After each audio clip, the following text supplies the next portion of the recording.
Sang ratu ingin makan semangkuk mie instan. Namun masalahnya, sekarang ia hidup di zaman kuno, 1000 tahun yang lalu. Koki istana bahkan belum pernah mendengar mie instan. Dengan percaya diri, sang koki menggiling adonan dengan tangan, memotongnya menjadi mie, lalu memasak kaldu tulang. Setelah itu, ia mencabik daging sapi, menuangkan kuah di atas mie, dan menambahkan cabai sebagai hiasan. Semangkuk mie daging Mak 5 biadab pun siap disajikan. Namun, ratu hanya melirik sekilas dan berkata rasanya buruk. Koki istana pun marah. Ia membuat semangkuk lagi dengan hati-hati. Tetapi ratu malah membentaknya, mengatakan ia tidak berusaha semaksimal mungkin. Kali ini sang koki benar-benar kesal. Ia mengerahkan semua kemampuannya dan membuat semangkuk mie kuah soto. Ratu akhirnya mau mencicipinya. Tapi setelah satu gigitan, ia memuntahkannya dan berkata rasanya menjijikkan. Koki menjadi gila dibuatnya. Ia membuat semangkuk lagi, tapi ratu berkata tidak pedas. Lalu ia membuat yang baru. Setelah memakannya, ratu berkata terlalu pedas dan menuduhnya ingin membunuhnya. Koki menyerah dan menolak untuk memasak lagi. Ia berkata kalau ratu tidak puas, sebaiknya masak sendiri. Ratu pun marah. Ia langsung menuju dapur untuk menunjukkan seperti apa mie instan yang sebenarnya. Tapi bagaimana mungkin membuat mie instan di zaman kuno? Ia meraih pisau dan memutarnya seperti atraksi sirkus. Koki istana yang awalnya menertawakannya, kini terkejut.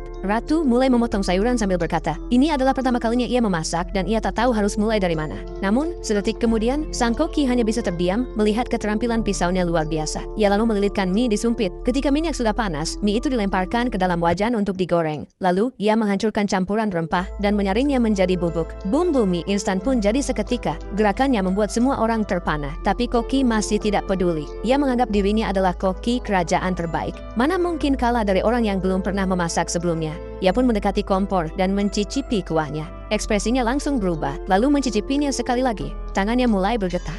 Ia sadar rasa kuah itu sempurna. Ada aroma jamur, wangi bawang hijau, dan cita rasa daging yang mendalam. Ketiganya berpadu dengan indah. Semangkuk mie instan sempurna pun siap. Ratu mengambil suapan besar dan menyeruput kuahnya. Ia berkata, sekarang aku bisa mati dengan tenang. Pelayan muda di sampingnya sampai menelan ludah. Ratu mempersilakannya untuk ikut makan. Pelayan itu mencicipi dan berkata rasanya luar biasa. Ia bertanya bagaimana Ratu bisa memasak sebaik itu. Ratu menjawab, dulu aku adalah koki master chef. Faktanya, di masa modern, Ratu bukan hanya seorang koki, tapi juga seorang pria. Setelah kecelakaan, ia terlempar ke dunia kuno, berubah menjadi wanita, dan menjadi seorang ratu.